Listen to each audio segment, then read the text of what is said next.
a $400 million lawsuit. That's what's going on. The jaw-dropping legal battle unfolding between Justin Baldoni and Blake Lively. What could possibly have led to such a massive lawsuit? And what does it mean for their careers, their reputation, their futures? How is this going to unfold in court? What does this mean for you? What can you learn from it? Today, I'm unpacking everything, including what you can learn from this legal drama to protect your own self in court, your own power. You won't want to miss this.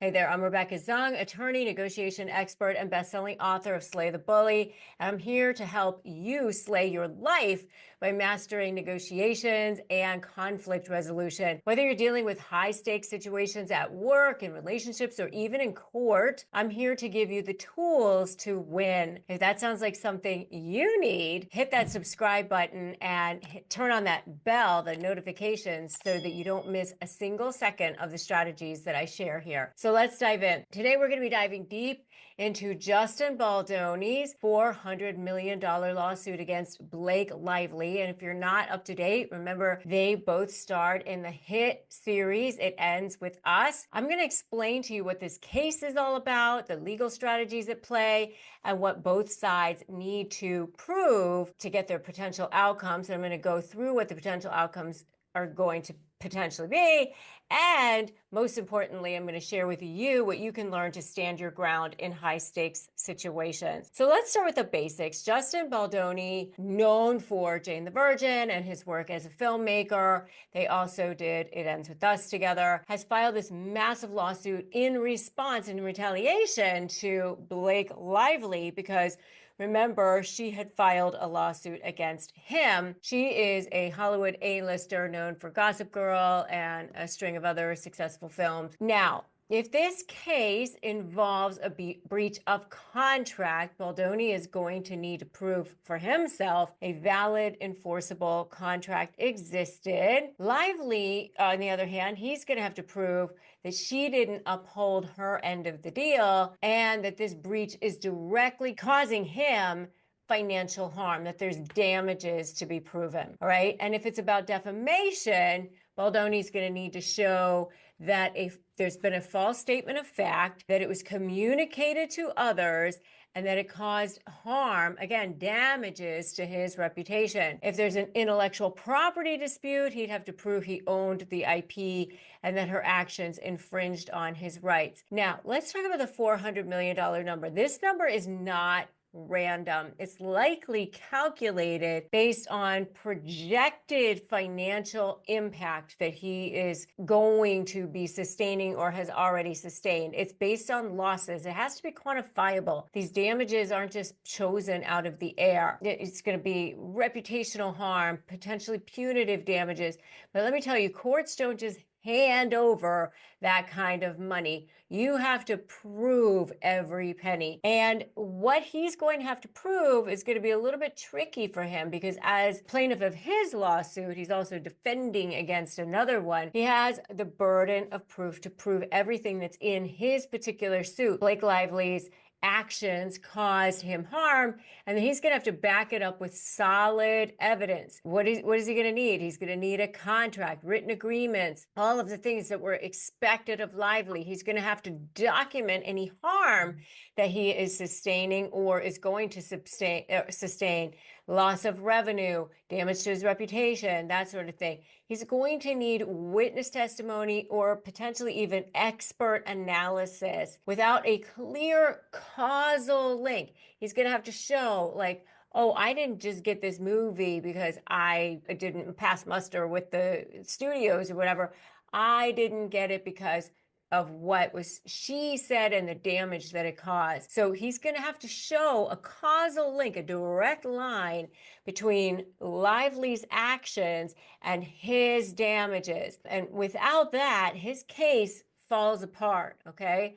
And that's the same thing with any sort of tort like that, where you're talking about slander, libel, defamation, if it's intentional infliction of emotional distress, all of those things, there's got to be that link between what the person did and the damages that were incurred by the person, and then the amount of damages has to also be proven. Narcissists have a confession to make, and that is that they are way more afraid of you than you are of them, especially in court cases, mediation cases, or any kind of cases where you have to negotiate with them. But you know what? I have a confession to make too. I'm sick and tired of these people bullying you and making you feel exhausted and paying way too much in attorney's fees and dragging you through the mud. My name is Rebecca Zung, and I'm an attorney. I've been recognized by U.S. News as one of the best lawyers in America. And in fact, I was so sick and tired of these people bullying you that I started studying narcissism so that I could beat them in the courtroom. And now I'm here to make the case so that you can win too. I developed a 4-part proven blueprint that has helped tens of thousands of people take back their freedom, win, and get back their power. And now I'm sharing it with you in a special live event, Outsmart the Narcissist, the 4-part proven plan to take back your power. 4 simple steps, 1 free live event, 1 free hour of your life. That's what stands between you being in hell and you being free. Join me, click the link for Outsmart the Narcissist, the 4-step proven plan to take back your power. Just click the link and let's go. So let's pause for a second. If you were in Justin Baldoni's shoes, what would you do? Would you fight it out in court, try to settle it quietly? Drop a comment below and let me know your thoughts. I'm curious to see where you guys stand on this. Now, let me tell you, more than likely, he came back stronger and harder because he's trying to create leverage, which is something that I often say it may need to be done. Because if you just sit back and you try to go, I just want to fight, I want to be the nice guy, that actually causes you more damage and harm in the long run. You have to be offensive in your strategy a lot of times, and that's what obviously he's doing and his lawyer is helping him with. So let's flip the script. Let's talk about Blake Lively's defense in this particular situation against his lawsuit. What is her best defense? So they may argue that there isn't a breach of contract, that she fulfilled all of her obligations or that the terms were unclear. Maybe she could argue that he didn't have any damages, certainly not to the tune of $400 million, that that's exaggerated, or that his losses aren't tied to her actions. If it's a defamation defense and it involves this kind of a claim, she's likely going to argue that her statements were opinions or protected under free speech. A power move that we might see is that if Lively feels this lawsuit is frivolous or harming her reputation, she could file a countersuit for damages, or she could file some kind of motion to dismiss and try to get the court to just throw it out completely. Now, what are going to be the potential outcomes? Most lawsuits of this magnitude never see a courtroom. It's like unusual to see the Brad and Angelita situation play out for years like you did with them. Both sides here have a lot to lose to having a public trial. It really could end up damaging both of their reputations. So they might, and probably most likely, will settle behind closed doors.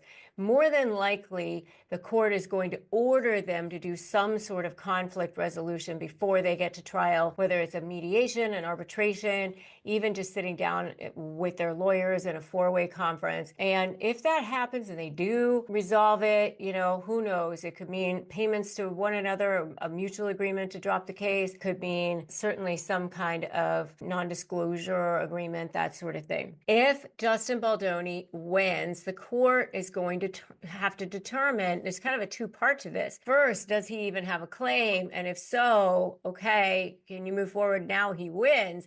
And then the next part is, all right, he wins. How much is he actually entitled to? How much of that $400 million is she going to be entitled to? And if she wins, she could not only potentially recover her legal fees, which could end up being significant. If the court finds the lawsuit frivolous, then he's definitely going to probably be on the hook for her fees.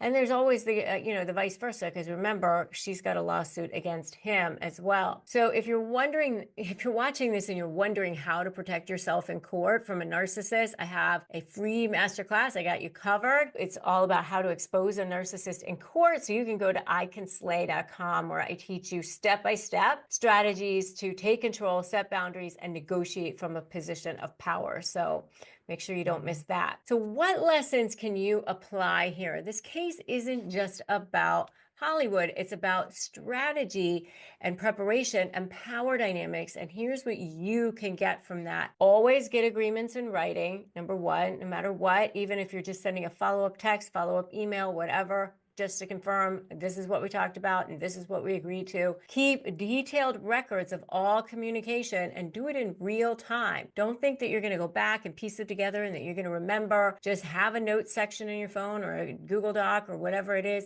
and always be taking notes in real time. Never underestimate the power of preparation, whether you're negotiating a salary, a deal, a legal battle, any kind of a negotiation, even if it's in your house with your teenager or whatever. Be prepared, have facts, have figures, have specifics, not just from your emotional place, okay? These principles apply from the boardroom to the courtroom to the home, wherever you are. At the end of the day, this case is a powerful reminder that documentation is key, preparation is key, staying calm is key. Don't allow yourself to get triggered. When you're dealing with a narcissist, it's going to be magnified thousands of times. And so negotiating a deal or fighting for what's right, you've got to have the same tools. You need to have clarity, confidence, strategy, preparation, being ready. You want to have that leverage ready to go. So if you found this video helpful, give it a like, give it a share it with somebody who needs to hear all of this, and subscribe for more empowering content. Hit that bell. It seems like every celebrity has access to GLP-1s these days, but what about the rest of us? Now you don't need to be rich or famous to access personalized, tailored weight loss solutions just for you. Through Hers, you can take control of your health. Hers is changing women's healthcare by providing access to holistic weight loss solutions, including GLP-1 treatments with the same active ingredients as Ozempic and Wegovy, oral medication kits, and more.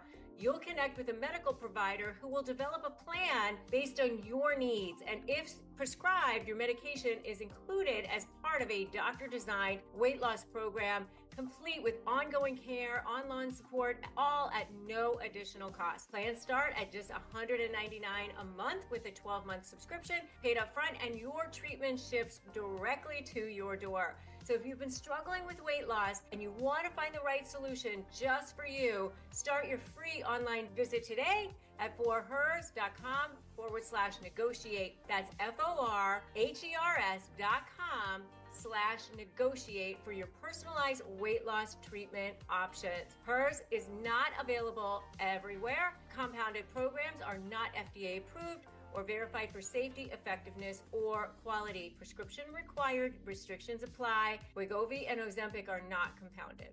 I'll admit it, I'm that person. I'm the one the night before a birthday, an anniversary, or any kind of special occasion, I'm frantically searching the aisles for the right card and one that doesn't seem kind of corny or cringeworthy. You know the struggle, right? But then I found Moonpig. It's a total game changer. They have tons of adorable, funny, even heartfelt designs ready to go, and you can even personalize them, which is super cool. You can even upload your favorite photos or tweak the text to make it uniquely you. And they'll even suggest clever messages if you're feeling stuck. Oh, and no more forgetting birthdays or scrambling for addresses. Moonpig lets you save everything in one place and even sends you reminders. Plus, they've got the opportunity to upload gift cards from all your favorite places like Sephora or Starbucks, so you can really nail that perfect gift vibe. Once you've designed your card, they'll even mail it for you, or if you want to hand deliver it, they'll send it to you with a cool envelope. So guess what? This is your chance. Your first card is totally free. Just use the code FREE and go to moonpig.com/US/negotiate. Seriously, stop stressing and start impressing. Make someone's day with Moonpig. Try it right now. And the next video that I invite you to check out is Justin Baldoni Fires Back. I talk more about all this kind of thing right there in that video. It's packed with even more insights. Remember that every challenge is an opportunity for you to step into your power to be the person who you're truly meant to be. So until next time, remember today's a great day to start negotiating your best life. Stay strong, stay unstoppable, and keep slaying your life. I'll see you in that next video.